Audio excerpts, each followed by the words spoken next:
APJ Abdul Kalam ഒരു വർത്തമാനം പറഞ്ഞിരുന്നു. എൻ്റെ ദീനിൻ്റെ പവിത്രത എന്നെ ഓട്ടിക്കൊണ്ടുവന്ന ഓട്ടോറിക്ഷക്കാരൻ്റെ കാലിൻ്റെ അടിയിൽ പോയി ഞാൻ സുജൂദ് ചെയ്ത ദറജയാണ്. എങ്ങനെ? ഗവേഷണ രംഗത്ത് നല്ലൊരു ശാസ്ത്രജ്ഞനും രാജ്യാന്തര രംഗത്ത് രാഷ്ട്രപതിയുമായ APJ അബ്ദുൽ കലാം ദീനിൻ്റെ മഹത്വം പറഞ്ഞത് എൻ്റെ വായനയിൽ എനിക്കേറെ ശ്രദ്ധിച്ച വരികളിൽ ചിലതാണ്. പ്രിയപ്പെട്ട സമദാനി ഇവിടെ ഒന്ന് പ്രസംഗിച്ചു പോയി. ഞാൻ സമദാനിയോട് പറയാറുണ്ടായിരുന്നു, നിങ്ങളുടെ പ്രസംഗത്തിൽ എനിക്ക് ഏറ്റവും ഇഷ്ടപ്പെട്ട വരി ഓരോ പെണ്ണും ഓരോ അമ്മ സാധ്യതയാണ് എന്ന വരിയാണ് എന്ന് പങ്കുവെക്കാറുണ്ട്. APJ അബ്ദുൽ കലാം ധാരാളം നല്ല വർത്താനങ്ങൾ പറഞ്ഞിട്ടുണ്ട്. അതിൽ ശ്രദ്ധേയമായ വർത്താനം ഓട്ടോറിക്ഷക്കാരനായ സാധുവിൻ്റെ കാൽക്കീഴിൽ പോയി സുജൂദ് ചെയ്യുന്ന എൻ്റെ ദീൻ എന്ന പ്രയോഗമാണ്. അഹമ്മദ് കുട്ടി സാഹിബിനെ കുറിച്ച് ഞാൻ പറഞ്ഞത് ഈ അർത്ഥത്തിലാണ്.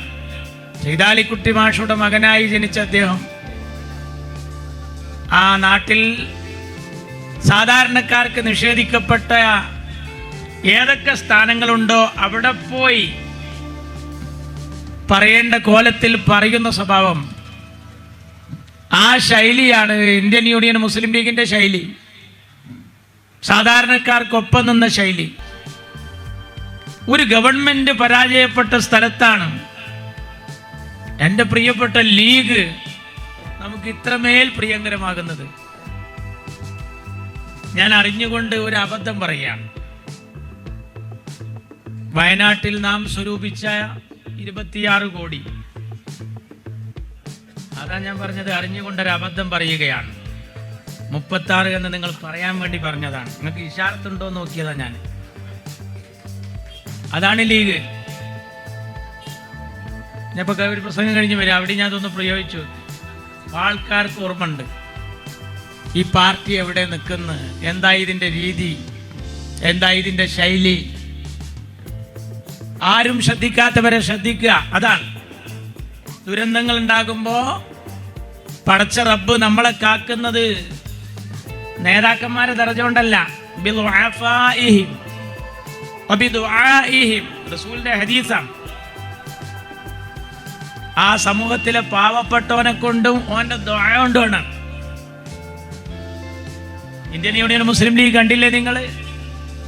ആവനാഴിയിലെ എല്ലാ അസ്ത്രങ്ങളും എയ്തൊരു തെരഞ്ഞെടുപ്പായിരുന്നു ഈ കഴിഞ്ഞ തെരഞ്ഞെടുപ്പ്. ആ തെരഞ്ഞെടുപ്പിൽ ബനാത്ത് വാലക്ക് കിട്ടിയതിനേക്കാൾ ഏറ്റവും വലിയ ലീഡ് സമദാനിക്ക്. ലീഗിന്റെ ചരിത്രത്തിൽ 3 ലക്ഷം എന്നത് എൻ്റെ ഒന്നും ഓർമ്മയിലില്ല. പോളിടെക്നിക്കിൽ വോട്ടെണ്ണി കഴിയുമ്പോൾ ബനാത്ത് വാല സാഹിബും സേഠ് സാഹിബും ഒക്കെ മത്സരിച്ചിരുന്ന കാലം.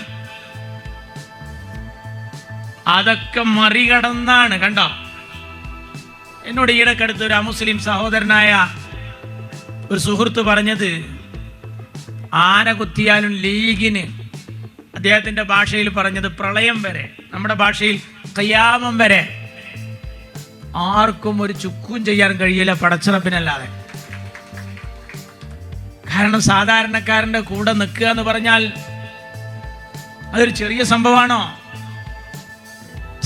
സാമ്പത്തിക മാന്ദ്യം പറഞ്ഞ് സർക്കാരുകൾ പുറംതിരിഞ്ഞ് നിൽക്കുന്ന സ്ഥലത്താണ് എൻ്റെ പാർട്ടി മുന്നോട്ട് വരുന്നത്. പലരും കൗതുകത്തോടു കൂടി ഈ മൊബൈൽ സംവിധാനം ഉപയോഗിച്ച് നമ്മുടെ വയനാട് ഫണ്ട് ഇങ്ങനെ മറിയുന്നത് നോക്കിയിരുന്ന് അതിൽ ആനന്ദം കണ്ടെത്തിയ ഒരു സുഹൃത്ത്, ഒരു ബസ് ഡ്രൈവർ എന്നോട് പറയാണ്, ഞാൻ എൻ്റെ ഒരു പകരക്കാരനെ ഏൽപ്പിച്ച് ബസ് സ്റ്റാൻഡിൽ ഇരുന്നു, നിസ്കരിക്കാൻ മാത്രം പോയി. പിന്നെ ഇലക്ഷൻ റിസൾട്ട് കാണുന്നത് പോലെ ഞാൻ വയനാട് ഫണ്ട് ഇങ്ങനെ ഇരുന്ന് കണ്ടു. ഒന്നല്ല, കൽബൊന്ന് കുളിരണിയാൻ വേണ്ടിയിട്ട്. ഇങ്ങനെ ഒരു പാർട്ടി ഉണ്ടല്ലോ എന്നുള്ള ആ ചിന്ത എന്നെ ബഹുദൂരം, ആകാശത്തോളം പ്രതീക്ഷ ഉയർത്തി. നിങ്ങളുടെ മുസ്ലിം ലീഗ് ചെയ്യുന്ന ഈ സേവനം, ഓട്ടോറിക്ഷ ഇല്ലാത്തവന് ഓട്ടോറിക്ഷ, കാറ് നഷ്ടപ്പെട്ടവന് കാറ്. തെക്കൻ കേരളത്തിലെ കരുനാഗപ്പള്ളിയിൽ നിന്നാണ് ഒരു സുഹൃത്ത് എഴുതിയത്, ഞങ്ങൾ കച്ചവടക്കാരെ പിഴിയാനേ എല്ലാവർക്കും അറിയും, ഇന്നെന്തോ വിറ്റ് എന്ന് ചോദിക്കാതെ കടയിൽ കയറി പിരിവെടുത്തു പോകുന്ന പതിവാണ്. പല പാർട്ടിക്കാരും ഞങ്ങളുടെ അടുത്ത് പിരിക്കാൻ വന്നിട്ടുണ്ട്. പക്ഷെ ലീഗേർ അധികമൊന്നും വന്നിട്ടില്ല ഞങ്ങളടുത്ത്. പക്ഷേ കച്ചവടക്കാർക്ക് ഒരു ദുഃഖമുണ്ടായപ്പോൾ ആദ്യം കച്ചവടക്കാരെ സഹായിച്ച ദുന്യാവിലെ പാർട്ടി പാണക്കാട്ടെ തങ്ങളെ ലീഗാണ് എന്ന് പറയുമ്പോൾ നമുക്ക് കിട്ടുന്ന കുളിരുണ്ടല്ലോ, അത് അടുത്ത കാലത്തൊന്നും പോകില്ല. ഒരു വ്യാപാരിയുടെ വർത്താനം, കച്ചവടക്കാരെ സഹായിച്ചു. ചിലർ പറയല്ലോ നിങ്ങൾക്ക് കച്ചവട താല്പര്യാന്ന്. ഭാഷാ പ്രയോഗം. കച്ചവടക്കാർക്ക് കച്ചവട പ്രതീക്ഷയല്ല, കച്ചവട താല്പര്യമല്ല. അവരും മനുഷ്യരാണ്, അവരും ചേർത്തി പിടിച്ചു ലീഗ്. വയനാട്ടിലെ ആ ജനങ്ങളെ ഒന്നിച്ചു കൊണ്ടുപോകാൻ വേണ്ടി KMCC സുഹൃത്തുക്കൾ എങ്ങനെ ഇപ്പുറത്തിരുത്തിയിട്ട് എല്ലാം നഷ്ടപ്പെട്ടവരാണ്.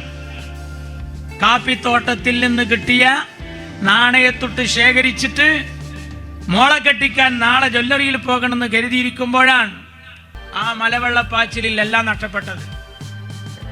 അയാളോട് പറയാണ്, ബേജാറാണ്ട, ദുബായിക്ക് വാ, KMCC കൊണ്ടോണെന്ന് പാണക്കാട്ടെ തങ്ങള്. അങ്ങനെ ഒരു അമീർ ലീഗിനല്ലാതെ ഒരു പറമാണിക്കില്ല എന്നുള്ളതാണ് സത്യം. 900 രാഷ്ട്രീയ പാർട്ടികളുണ്ട് നമ്മുടെ നാട്ടിൽ, കാക്കക്ക് പോലും ഉപകാരമില്ലാതെ. അവിടെയാ എന്റെ പാർട്ടി മുസ്ലിം ലീഗ് ശ്രദ്ധേയമായത്. ജോലിയില്ലാത്തവരെ MSFകാർ ചെയ്ത പണി കണ്ടില്ലേ? അവിടെ പ്രളയം പറഞ്ഞിട്ട് പേടിച്ച മക്കളെ ടൂർ കൊണ്ടുപോവുക. മാനസിക ഉല്ലാസത്തിന് MSF കൂടെ നിൽക്കുക, ജോലിക്ക് KMCC കൂടെ നിൽക്കുക, ആശ്വാസത്തിന്റെ തെളിനീരാവാൻ പാണക്കാട്ടെ തങ്ങൾ. ചില ആളുകളെ എഴുതിയതുണ്ട്, പാണക്കാട്ടെ തങ്ങൾ മുഖ്യമന്ത്രിയല്ല, ധനകാര്യമന്ത്രിയല്ല, ലീഗ് ഒരു സർക്കാരുമല്ല, പക്ഷെ ലീഗ് ചെയ്ത നന്മ. ഇത് ഈ വയനാട്ടിന്റെ സംഭവം ഉണ്ടായതിന് ശേഷം മാത്രമല്ല, റഹീം ഗൾഫിൽ കുടുങ്ങിയപ്പോ അദ്ദേഹത്തെ രക്ഷപ്പെടുത്താൻ അബ്ദുറഹീമിന്റെ പിരിവ് നടന്നപ്പോ ആ പൈസ അറബിയുടെ കയ്യിൽ അതോടുകൂടി കിട്ടണമെന്ന് ആഗ്രഹിച്ച കൂട്ടത്തിൽ ലീഗുകാരനല്ലാത്ത ബോബി ചെമ്മണ്ണൂർ വരെ ഉണ്ട്. അതാ സത്യം. അയാളെ കൽബിലെന്താ, ഇത് ഏൽപ്പിച്ച എത്തേണ്ടോടത്ത് എത്തും. അങ്ങനെയാണ്. ചിലർക്ക് ദുരിതാശ്വാസ ഫണ്ട് ഉണ്ട്. എന്തിനാ ദുരിതാശ്വാസ ഫണ്ട്? നമ്മളൊക്കെ മനസ്സിൽ എന്താ, ഒരു പ്രളയം വരരുതേ റബ്ബേ, ഒരു കൊറോണ ഉണ്ടായിരുതേ റബ്ബേ എന്നാ. നന്ദകളൊക്കെ വരണം എന്ന് ആഗ്രഹിക്കുന്ന വേറൊരാളുണ്ട്. എന്താ കാരണം? വന്നാ ദുരിതാശ്വാസ ഫണ്ട് ഉണ്ടാക്കാം. ദുരിതാശ്വാസ ഫണ്ട് ഉണ്ടായാലോ ദുരിതം ജനങ്ങൾക്കും ആശ്വാസം ഈ ചങ്ങായിക്കുക. പക്ഷെ നമ്മളങ്ങനെയല്ല. നമ്മൾ അതിന്റെ കണക്ക് കാണാപ്പായി ഇങ്ങനെ ഇടുകയാണ്. എൻ്റെ സുഹൃത്ത് ജലീൽ പറയാണ്, ഞാൻ നാളെ അത് പറഞ്ഞതിൻ്റെ ശേഷം ലീഗ് കണക്കൊക്കെ ലെവലിൽ കൊടുക്കൽ തുടങ്ങി. മുമ്പ് ഇങ്ങനെ വാട്സപ്പിൽ ഇട്ടിരുന്നോ? അല്ല ചങ്ങായി, ഈ അന്ന് ആ സമയത്ത് ഇത് പറയുമ്പോൾ മൊബൈൽ തന്നെ ജനിച്ചിട്ടില്ല, പിന്നെ അല്ലേടോ വാട്സപ്പ്. അന്ന് വാട്സപ്പ് ഉണ്ടായിരുന്നു. അന്നൊക്കെ നമ്മൾ കമ്മിറ്റി കൂടി അവതരിപ്പിക്കലാണ്. ലീഗിനെ ആക്ഷേപിക്കുന്നതിൽ ഏറ്റവും കൂടുതൽ ഞാൻ ശ്രദ്ധിച്ചത്, ഉത്തരേന്ത്യൻ കലാപങ്ങളിൽ നമ്മളൊരു പിരിവ് പള്ളിയിലെടുത്താൽ ലീഗിലെ ഈ കോന്ത്രംപല്ല് പോലെ തെറിച്ചു നിൽക്കുന്ന ഇടതുപക്ഷത്തിൽ പോകുന്ന ചില സ്വതന്ത്ര വേഷധാരികളുണ്ട്. അപ്പൊ ഇന്നലെ ഒരു സുഹൃത്ത് എഴുതി, ഈ ഇടതുപക്ഷ സഹയാത്രികരൊക്കെ ഞങ്ങൾക്ക് വിനാകാണ്. അപ്പൊ ഈ അൻവർ വന്നിട്ട് അൻവറിന്റെ വർത്താനം എന്ന് പറഞ്ഞാൽ എന്ത് വർത്താനം എന്നറിയോ? ശൈത്താനുകൾക്കുള്ളവരെ മന്ത്രി ചൂതുമ്പോ അങ്ങനെ പറഞ്ഞിട്ടില്ല. ഉടലോടുകൂടി റൂഹോടുകൂടി പോണ പോക്കാണ്. ഇനി എന്താ പറയാത്തത്? എന്താ നടന്നത്? വിളിച്ചു വരുത്തി അൻവറിന്റെ പണിയെടുക്കുന്നു. എന്നതാ ഞങ്ങളെ പഴയ സുഹൃത്ത് ജലീൽ പറഞ്ഞിരിക്കുന്നു, നിങ്ങളൊക്കെ പൊരുത്തപ്പെടുന്ന കൂട്ടത്തിൽ ആ കസായ മറിച്ചിട്ടതും പൊരുത്തപ്പെടണമെന്ന്. അതാ ഞാൻ പറഞ്ഞത്.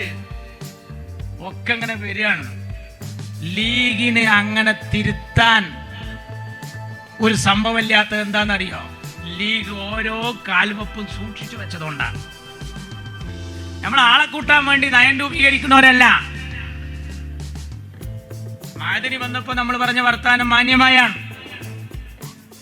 ഇവിടെ ഏതൊക്കെ സംഘടനകൾ വന്നപ്പോ അവരോടൊക്കെ പറഞ്ഞത് മാന്യമായാണ്. ഇവിടുത്തെ പോലീസുകാരോട് സ്വീകരിച്ച രീതി മാന്യമായാണ്. നമ്മൾ മുന്നണിയിലും മര്യാദയാണ്. സാമുദായിക സംഘടനകളിൽ വിഷയമുണ്ടാകുമ്പോൾ നമ്മൾ സ്വീകരിക്കുന്നത് സുചിന്തിതമായി മാന്യമായാണ്. അല്ലാഹുവിന്റെ ദീനിനെ മുൻനിർത്തിയ സംസാരം ആദ്യം എല്ലാവർക്കും കഴിക്കും, പിന്നെ അതിന്റെ അന്തസ്സ് പിന്നീട് കാണും. പിന്നെ അധികം കാലമൊന്നുമില്ല. ഇവിടുത്തെ പക്ഷിമൃഗാദികളും ജീവജാലങ്ങളുടെ ഒക്കെ നടത്തും പോക്കും കണ്ട് ഞാനിപ്പോൾ അടുത്തൊരു പുസ്തകം വായിച്ചു. ഞാൻ നിങ്ങളുമായി പങ്കുവെക്കുകയാണ്. നായ്ക്കളിലെ ടെൻഷൻ എന്ന ഹെഡിങ്. വിഷാദ രോഗികളായി നായ്ക്കൾ മാറുന്നുണ്ട്. ഈ നായകൾ ഇങ്ങനെ വിഷാദ രോഗം കാണിക്കുന്നത് ഒരു കടുത്ത ദുരന്തം പിന്നാലെ വരുന്നുണ്ട് എന്നൊരു ബോധ്യപ്പെടുത്തലാണ്. ഞാൻ ആ പുസ്തകത്തിൽ കണ്ട വരി നിങ്ങളുമായി പങ്കുവെക്കുകയാണ്. ഈ വയനാട് ദുരന്തം ഉണ്ടാകുമ്പോൾ ജീവജാലങ്ങളാണ് ആദ്യം സ്ഥലം വിട്ടത്. ഈ ദേശാടന പക്ഷികളും മറ്റുള്ളതൊക്കെ. അപ്പോൾ ഞാനത് ശ്രദ്ധിച്ചു. ഞാൻ യാത്രക്കിടയിൽ ശ്രദ്ധിച്ചു. ഞാൻ എൻ്റെ മക്കളുമായി യാത്ര ചെയ്യുമ്പോൾ എൻ്റെ പെൺകുട്ടികൾ തന്നെ എന്നോട് പറഞ്ഞു, നമ്മളെ പേരൻ്റെ ഇവിടെ നിങ്ങളുടെ നായ്ക്കളൊരു പ്രത്യേക. ഞാൻ പറഞ്ഞു, നമ്മളവിടെ മാത്രമൊന്നല്ല, നിങ്ങൾ വരി. അടുത്ത ദിവസം ഞങ്ങളിങ്ങനെ യാത്ര ചെയ്യുമ്പോൾ ശ്രദ്ധിച്ചു നോക്കി, വെറുതെ ഓളിയിട്ട് ഇങ്ങനെ നടക്കുക, ഭക്ഷണം കഴിക്കാതിരിക്കുക. എന്തോ ഒരു പെരയിൽ ദുരന്തം ഉണ്ടായ മക്കൾ തമ്മിൽ മുഖത്തോട് മുഖം നോക്കി കാട്ടുന്ന കാട്ടിക്കൂട്ടലും പറച്ചിലൊക്കെ. ജീവജാലങ്ങൾക്കിടയിൽ അങ്ങനെയുള്ള സാഹചര്യങ്ങളിലൂടെ നാടും ലോകവും കടന്നു പോവുകയാണ്. അപ്പോൾ ആ സുന്നി തർക്കം, സുന്നി മുജാഹിദ് തർക്കം, ഗ്രൂപ്പ് തർക്കം. അതിനാണ് എൻ്റെ പൊന്നു സ്വാദിക്കലി തങ്ങള് മക്കളെ തിരക്കൂടാൻ 100 കാരണം ഉണ്ടാവും, പക്ഷെ ഒന്നിക്കാൻ 1000 കാരണം അവിടെ വേറുണ്ട് എന്ന് തങ്ങൾ വെറുതെ പറയല്ല. ഇനിയൊന്നു നമ്മൾ ആഖിർ സമാനിലേക്ക് പോകല്ലേ, ഇനിയുള്ള കാലം എന്നൊക്കെ പറഞ്ഞാൽ അതാണ് അൻവർ. ഇനി പറയാൻ നേരം ഉണ്ടാവില്ല അൻവർ ഈ പറയുന്നത്. അതുതന്നെയാണ് ജലീൽ കസാര മറിച്ചിട്ട് ഇതൊക്കെ ഇങ്ങനെ പെടുത്ത് ഫേസ്ബുക്കിൽ ഇന്നലെ ഇടാൻ തോന്നുന്നത് എന്തുകൊണ്ടാ? ചെയ്തത് ശരിയായില്ല, അത് ക്യാമറയിലെ പിശകാന്ന് വരെ പറഞ്ഞിരുന്നല്ലോ. അപ്പൊ സഭാതലങ്ങളിൽ മജ്ലിസുകളിൽ എങ്ങനെ പെരുമാറണം കണ്ടില്ലേ നിങ്ങൾ? അതിനും ലീഗ് മാതൃകല്ലേ. ഗുലാം മഹമൂദ് മനാത്ത് വാലെ ഇരുത്തിയാണ് ലോക്സഭാ സ്പീക്കർ PS ആത്മ റൂളിംഗ് നൽകിയത്. പുതുതായി ജയിച്ചു വന്ന എം പിമാരെ എങ്ങനെയാണ് സഭയിൽ ഒരു വിഷയം അവതരിപ്പിക്കേണ്ടത് എന്ന് നിങ്ങൾക്കറിയില്ലെങ്കിൽ നിങ്ങൾ ഈ ഇരിക്കുന്ന ഗുലാം മഹമൂദ് ബനാത്ത് വാലയെ കണ്ടുപിടിക്കണം. നമ്മളെല്ലാറ്റിനും മോഡലാ. ജീവകാരുണ്യത്തിന്, പെരുമാറ്റത്തിന്, ശത്രുവിനോടുള്ള ശൈലിയില്. അതാ മറ്റുള്ള രാഷ്ട്രീയ പാർട്ടിക്കാരൊക്കെ പറയാൻ തുടങ്ങിയത് അതുകൊണ്ടാണ്. സ്വതന്ത്രന്മാരായി പോയ ആളുകളിൽ നിന്നൊക്കെ വർത്താനം. കാരാട്ട് റസാക്ക് തൊട്ട് തവനൂരിലൂടെ ഇങ്ങനെ വന്ന നിലമ്പൂര് വഴി മൊത്തത്തിൽ ഇങ്ങനെ ചിന്തിച്ചു നോക്കി കഴിഞ്ഞാൽ ലിസ്റ്റിലേക്ക് കുറെ ആളുകൾ കടന്നു വരികയാണ്. എന്താ കാര്യം? ഒരു ഊക്കിന് കിണറ്റിൽ ചാടിയ പിറ്റത്തെ ഊക്കിനുണ്ട് കയറാൻ പറ്റൂല. ഒന്നും മോഹിച്ചിട്ടല്ല. ഞാൻ മുസ്ലിം ലീഗിന് വേണ്ടി ഈ ഖിദ്മത്ത് ചെയ്യുന്ന ഒരു എളിയ പ്രവർത്തകനാണ്. ഒരു മെമ്പർഷിപ്പേ ഞാൻ ആഗ്രഹിച്ചുള്ളൂ. ഒരു സ്ഥാനവും വാർഡിൽ പോലും ഞാൻ വഹിക്കുന്നില്ല. ഇതൊന്നും കിട്ടിയില്ലെങ്കിലും എന്താ ലീഗ് അയച്ചിട്ട് കുഴപ്പം? മത്സരിച്ചില്ലെങ്കിൽ എന്താ ലീഗാവൂലേ? MLA MP ഒന്നും ആയില്ലെങ്കിലും ലീഗാവൂലേ? ഞാൻ ഇവിടെ കൂടിയവരോട് പറയുന്നു, ഈ ചിങ്ങനെയുള്ള നല്ല സാധാരണക്കാരൻ്റെ കൂടെ നിന്നുകൊണ്ടുള്ള ചിന്തയുമായി പോയാൽ പടച്ചറപ്പിൻ്റെ സഹായം നമുക്ക് എപ്പോഴും ഉണ്ടാവും. പടച്ചറപ്പിൻ്റെ സഹായം ഉണ്ടാവും. ഈ വോട്ടിൻ്റെ സമയത്ത് ഞാൻ തുറന്നു പറയാം, സമാധാനം ഞാനൊക്കെ ഇങ്ങനെ യാത്ര ചെയ്യുന്ന സമയത്ത് തീർത്താലെന്നൊരു വയസ്സം വന്നിട്ട് കൈക്ക് പിടിച്ചു. ഇത് പറഞ്ഞതറിയാം. ഇന്നലെ ഞങ്ങളെ സദർ വിളിച്ചിട്ട് പറഞ്ഞ് നിങ്ങൾക്ക് ചെയ്യരുത് അറിഞ്ഞാണ്. സമാധാനം ചോദിച്ചു എന്താപ്പാ പറയുന്നത്. ഞാൻ സമാധാനോട് പറഞ്ഞ് സദറും മുസ്ലിംസും ഒക്കെ ലെഫ്റ്റ് അടിച്ച പൂജാരി മേൽശാന്തി വേറെ വരുന്നാണ്. അപ്പം എന്താകുമ്പോൾ ക്ഷേത്ര കമ്മിറ്റികൾ വിളിക്കുക. അപ്പം എന്താ നമ്മൾ വിചാരിക്കാത്ത കോലത്തിൽ നമ്മളെ സഹായിക്കും. പ്രതിസന്ധിയിലാ കൂടെ നിൽക്കേണ്ടത്. ആർക്ക് വേണ്ടിയാ? ആസാമിൽ ഇന്നലെ കുറെ ആളുകൾ ജയിലിൽ പോയിട്ടുണ്ട്. അതിനുവേണ്ടി ശബ്ദിക്കുന്നതാരാ? സമദാനി ഉണ്ട്, ഈട്ടി ഉണ്ട്. അവരൊക്കെ വെറുതെ അങ്ങനെ എടായിൽ നിന്ന് ബടായി പറയല്ല, ജയിച്ച് MP ആയതുകൊണ്ടാ പോയി പറയുന്നത്. ആ കൂട്ടത്തിലേക്ക് നമ്മൾ ആരും കരുതാത്ത ഒരാളെ കൊടുത്തു. ഞാനും നിങ്ങളും കരുതാത്ത ഒരാളെ. നമുക്കിങ്ങനെ തോന്നും, ഓൻ അവിടെ വെക്കണം, ഇവന് ഇവിടെ വെക്കണം. നേതൃത്വത്തിന് പഠിപ്പിക്കുക അല്ല, നേതൃത്വം പറഞ്ഞു ദാ പിടിച്ചോന്ന്. ഹാരിസ് ബീരാണ്ട് വന്നപ്പോ നമുക്ക് കായ് മുതലായില്ല, ലീഗായും ലീഗലായും മുതലായി. അതാ രസം. ഇന്നലത്തെ അദ്ദേഹത്തിന്റെ ഒരു സ്റ്റേറ്റ്മെന്റ് ഉണ്ട് ആസാമുമായി ബന്ധപ്പെട്ടത്. നിങ്ങൾ ഈ വിചാരിച്ച പോലെയുള്ള മാഞ്ഞാളം കൊഞ്ചലല്ല. മോഡിയെ തൽക്കാലം മൂക്കുകയറിടാൻ കഴിഞ്ഞു. രണ്ട് ഘടകകക്ഷികൾ ഇങ്ങനെ രണ്ട് ഭാഗത്ത് നിൽക്കുന്നുണ്ട്. വയനാട്ടേക്ക് പ്രിയപ്പെട്ട രാഹുലിന്റെ വരവിന് എന്റെ കുഞ്ഞാപ്പി തങ്ങളൊന്നും ഒരു ചെറിയ പങ്കും വഹിച്ചിട്ടില്ല എന്നാണോ എനിക്കും നിങ്ങൾക്കും തോന്നുന്നത്? ഇനി അതാ പ്രിയങ്ക ഗാന്ധി. ലീഗ് ചിന്തിക്കുന്നത് എന്താ? കേവലം ഏതെങ്കിലും ഒരു ഭാഗത്ത് കുടുസായ കാര്യം മാത്രം ആലോചിക്കല്ല. കലാപബാധിത പ്രദേശങ്ങളിൽ പോകാൻ, ആശ്വാസത്തിന്റെ തെളിനീരാവാൻ, ഇന്ത്യയിലെ മൊത്തം ജനങ്ങളുടെ വിഷയമായ പൗരത്വത്തിന്റെ കാര്യത്തിൽ അതിലൊക്കെ പോയി കേസ് കൊടുക്കാൻ. കുഞ്ഞാപ്പ കൊടുത്ത കേസിന്റെ വിധി വരാനിരിക്കുക. വഖഫ് അവതാളത്തിലാകുന്ന പരുവത്തിലേക്ക് പോകുമ്പോ കയറി പിടിക്കാൻ. എന്താ ഈ ജിഹാദ്? അഫ്ളലുൽ ജിഹാദി കലിമത്തു അദ്ലിൻ ഇൻദ സുൽത്താനിൻ ജാഹിരിൻ. അക്രമിയായ ഭരണാധികാരിയുടെ അടുക്കൽ പോയിട്ടുള്ള ആ സുന്ദരമായ വചനങ്ങളാണ്.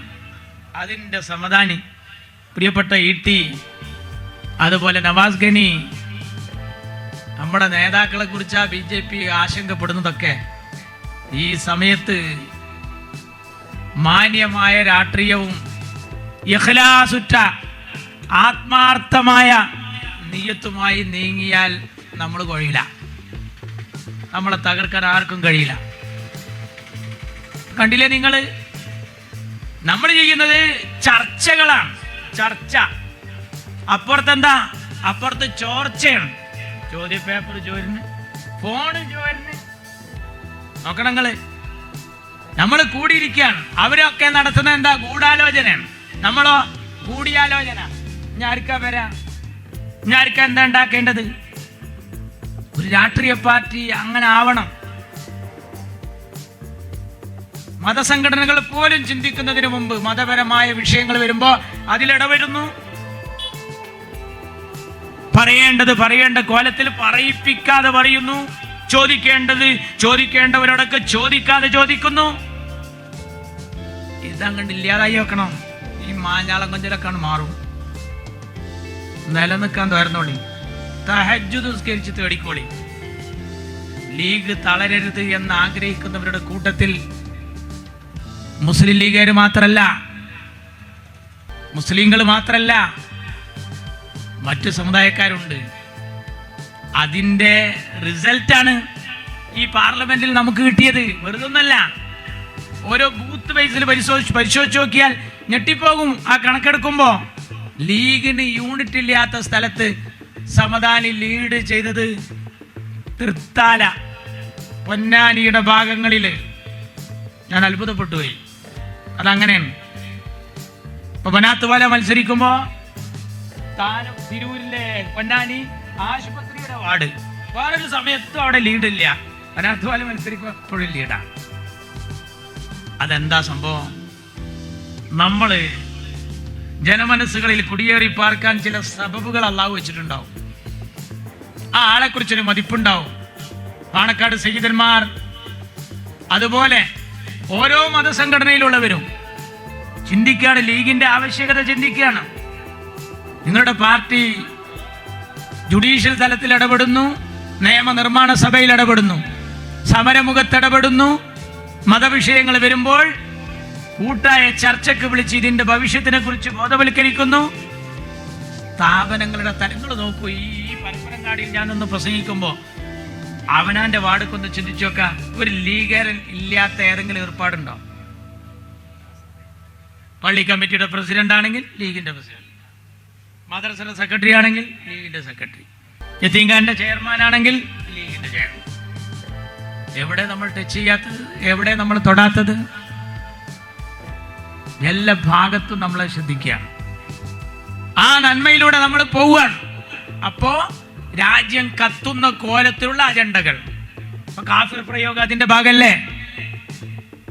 ഇപ്പോഴും കാഫിറിന്റെ വാപ്പാനെ കിട്ടിയിട്ടില്ലല്ലോ.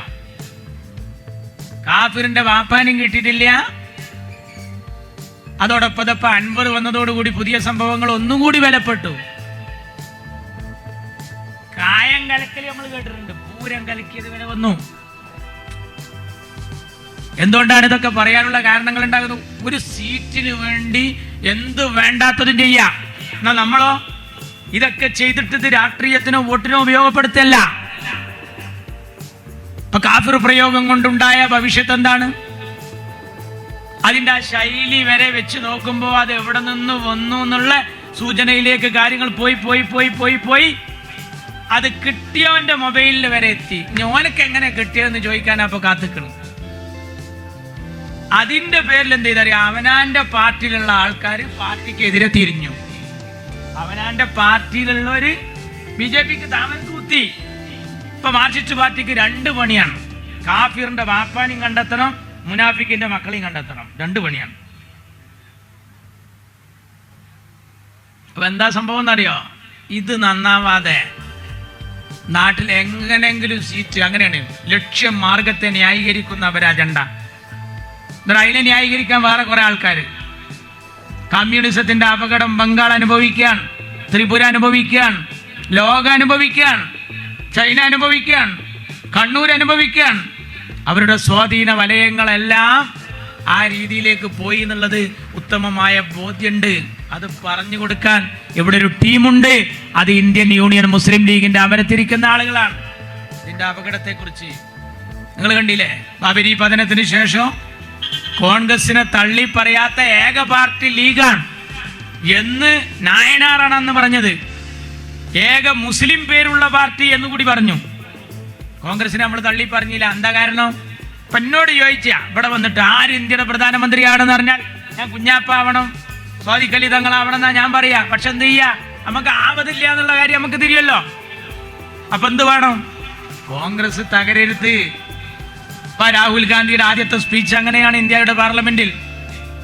പ്രതീക്ഷയ്ക്ക് വക നൽകുന്ന വർത്താനായി. ഇന്നലെ അദ്ദേഹം പറഞ്ഞു, ആസാമിലെ കണ്ടോ കൈയൊക്കെ പിഴക്കൽ തുടങ്ങി. ഇന്നലെ സവർണ ജാതിയിൽപ്പെട്ട ഒരു നല്ലൊരു മനുഷ്യന്റെ, ഒരു ശുദ്ധനായ ഉയർന്ന ജാതിക്കാരനായ ഹൈന്ദവന്റെ മോനെയാണ് ബീഫിന്റെ പേരിൽ കൊന്നത്. ചിത്രം മാറുകയാണ്, അബദ്ധം പണയാണ്.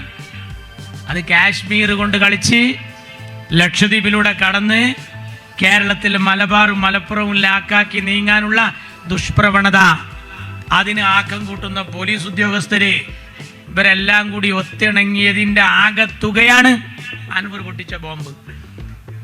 നമ്മൾ വളരെ ഗൗരവത്തിൽ ആലോചിക്കണം. അതുകൊണ്ട് നിതാന്ത ജാഗ്രത, ആശങ്ക വേണ്ട, ജാഗ്രത മതി എന്ന് പറഞ്ഞല്ലോ കൊറോണ കാലത്ത്. നമ്മളെ സംബന്ധിച്ചിടത്തോളം എല്ലാ കാലത്തും ഫിറ്റാണ്. ബേജാറാകണ്ട, ബേജാറാക്കണ പരിപാടിയുമില്ല. അതങ്ങനെയാണ്. ബാഫഖി തങ്ങൾ മരിച്ചപ്പോ ബാഫഖി തങ്ങളെ പറ്റി തലശ്ശേരിയിൽ പാട്ട് പാടാൻ KT സത്താർ വന്ന കഥ അദ്ദേഹം എന്നോടൊരു യാത്രക്കിടയിൽ പടുത്തു പറഞ്ഞു. ബാഫഖി തങ്ങൾ പോയി മറഞ്ഞു, ഇനി നമുക്ക് ആരുണ്ട് എന്നുള്ള വരികൾ ഇങ്ങനെ പാടി പാട്ടിന് ആൾക്കാരിങ്ങനെ കണ്ണീര് പൊഴിച്ചിരിക്കുകയും ചെയ്തു. വളരെ നന്നായി എന്ന് ചിലർ പറയും ചെയ്തു. പക്ഷെ മഹാനായ CH മൂപ്പരോട് പറഞ്ഞ് മേലിൽ ഈ പാട്ട് എവിടെയും പാടരുത്, പാടരുത്. കാരണം എന്താ അറിയാ, നിങ്ങൾ ഈ ഇരിക്കണ ഒരു നിരാശനായ കഴിഞ്ഞ കഥ നിങ്ങൾ ഈ നിന്നതുകൊണ്ടാണ്. ഇതിന്റെ മുന്നിൽ നിൽക്കണ ഇമാമ് എല്ലാം പോലൊക്കെ നമ്മളെ ഗുണത്തിനനുസരിച്ചിരിക്കും. അവർക്ക് നമ്മൾ ധൈര്യം കൊടുക്കണം. നേതാക്കളെ കൂട്ടിലടക്കുന്ന അനുയായികളും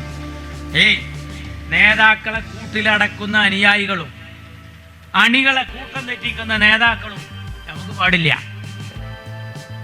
മറ്റുള്ളവരങ്ങനെയാണ്, ധീരതയോടെ നയിക്കാൻ പറയും, നയിക്കും, ഇടങ്ങറിന്റെ കൊടിയാവും. അപ്പൊ അങ്ങനെയുള്ള ചില സംഘടനയുടെ തലപ്പത്തിരിക്കുന്നവരൊക്കെ കൊണ്ടുപോയിക്കണം. ഓൻ എന്തെല്ലാം ഉഷർ വെപ്പിച്ചു, രക്തം വേണോ രക്തം നൽകാന്നൊക്കെ പറഞ്ഞവരുണ്ടായിരുന്നു.